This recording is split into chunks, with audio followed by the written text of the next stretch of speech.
Hello friends, welcome to Little Desire channel. இன்றைக்கி நம்மளோட சேனலில் மில்லட் சப்பாத்தி, அதுக்கு சைட் டிஷ்ஷாக பன்னீர் பீஸ் மசாலா எப்படி செய்கிறதுன்னு பார்க்கலாம் வாங்க. ஃபஸ்ட்டு பன்னீர் பீஸ் மசாலா செய்ய ஒரு கடாயில் 2 டேபிள் ஸ்பூன் எண்ணெய் சேர்த்துக்கிறேன். 2 சின்ன துண்டு பட்டை, 4 கிராம்பு, 1 டீஸ்பூன் சோம்பு சேர்த்து பொரிய விடுறேன். 5 பெரிய வெங்காயத்தை கட் பண்ணி சேர்த்துட்டு நம்ம காரத்துக்கு ஏற்ற மாதிரி வரமிளகாய் சேர்த்துக்கலாம். 1 இன்ச் அளவுக்கு இஞ்சி சேர்த்துட்டு ஒரு 15 பூண்டு சேர்த்து வதக்கிக்கிறேன். வெங்காயம் வதக்கும் போதே 1 டீஸ்பூன் கசகசாவை சேர்த்து வதக்கிக்கிறேன். வெங்காயம் ஒரு 3 நிமிஷம் வதங்கினதும் 8 மீடியம் சைஸ் தக்காளியை கட் பண்ணி அதில் சேர்த்துக்கலாம். கிரேவிக்கு தேவையான அளவு கல்லுப்பு சேர்த்து வதக்கிக்கிறேன். தக்காளி ஓரளவுக்கு வதங்கினதும் ஒரு கைப்பிடி அளவு முந்திரி பருப்பு அதில் சேர்த்துக்கலாம்.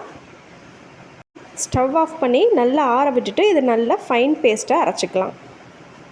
இப்போ அதே கடாயில் 1 டீஸ்பூன் எண்ணெய் சேர்த்துட்டு 1/2 டீஸ்பூன் அளவுக்கு சீரகம் சேர்த்து பொரிய விடலாம்.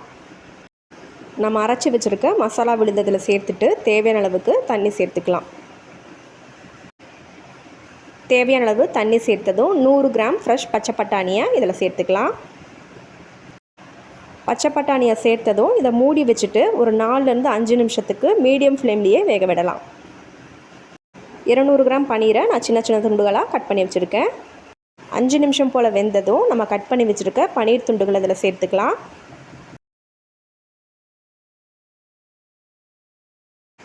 பன்னீர் துண்டுகள் சேர்த்ததும் மூடி வச்சு ஒரு 2 நிமிஷத்துக்கு மட்டும் மீடியம் ஃப்ளேமில் வேக விடலாம்.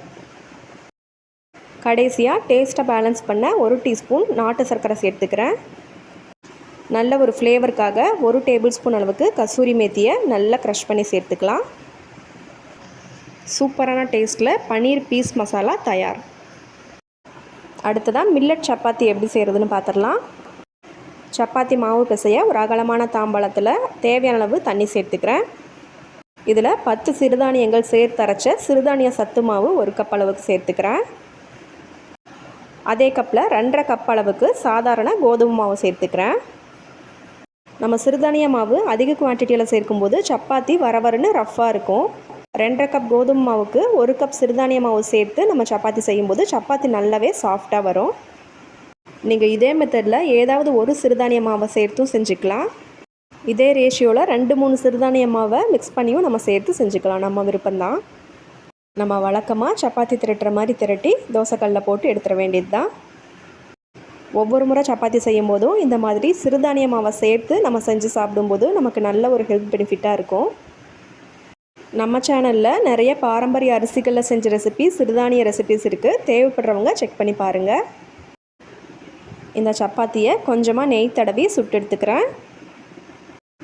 ரொம்ப டேஸ்டியான மில்லட் சப்பாத்தி தயார்.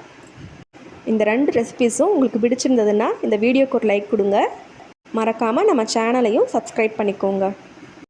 தேங்க்ஸ் ஃபார் வாட்சிங். Have a good day friends.